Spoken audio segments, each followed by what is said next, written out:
Supermarkets offer a variety of differently bred chickens, farmhouse, barn-reared and free-range, just like the eggs we looked at last week. The image we're sold is of birds clucking around the farmyard like this. On a slope of a hill in Wiltshire, a flock of contented chickens. They're sheltered from the wind in cosy barns with plenty of warm straw and can wander as they please in the open air. These free-range birds come here as day-old chicks and develop naturally, with plenty of space inside also to move about. They're produced by Richard Guy and his wife Gilly, who set up the Real Meat Company. We're basically connecting farmers who want to farm properly with customers who are prepared to appreciate that and pay the premium necessary to grow in this old-fashioned way. And I think we ourselves don't eat intensively produced chickens or other people's chickens. We want to know how the chicken that we're eating is produced.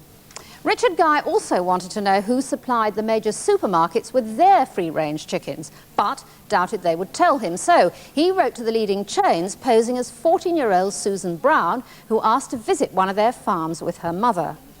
Tesco, Sainsbury's, Safeway and Marks & Spencer all said no to a visit. Waitrose wrote, "Unfortunately, we are unable to supply details of farms you might visit to see these systems in action because it's confidential to our business, and in any event, the suppliers are in Northern Ireland."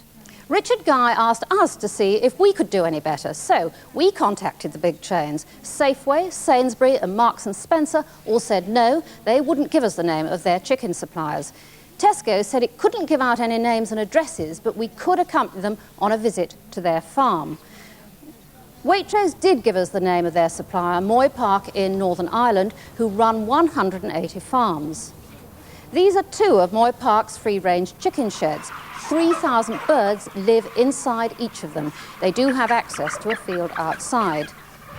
But this is hardly what most people think of as a small farm, which is where Waitrose described these chickens as coming from. Interestingly, Moy Park supplies not just Waitrose, it's the main UK producer of all free-range birds to supermarkets. This is their heritage chicken, not 3,000 but 5,000 birds in this unit. Safeway, who are also supplied by Moy Park, are very clear about the lovely life of their heritage chicken. It has its own free-range charter, for goodness sake. This again assures the customer the birds are reared on selected small farms. The important thing to remember is that any reference to small farms is pretty meaningless. But of course the farms themselves aren't to blame. It's all to do with the marketing. For example, look at this chicken. It's not free range, but Waitrose label it farmhouse and tell us it's produced on straw-based bedding in spacious barns with sides which open to give natural light and ventilation. Now take a look at the reality. 12,000 birds live in here and are never allowed out until their final journey to the supermarket shelf. These all went the next day.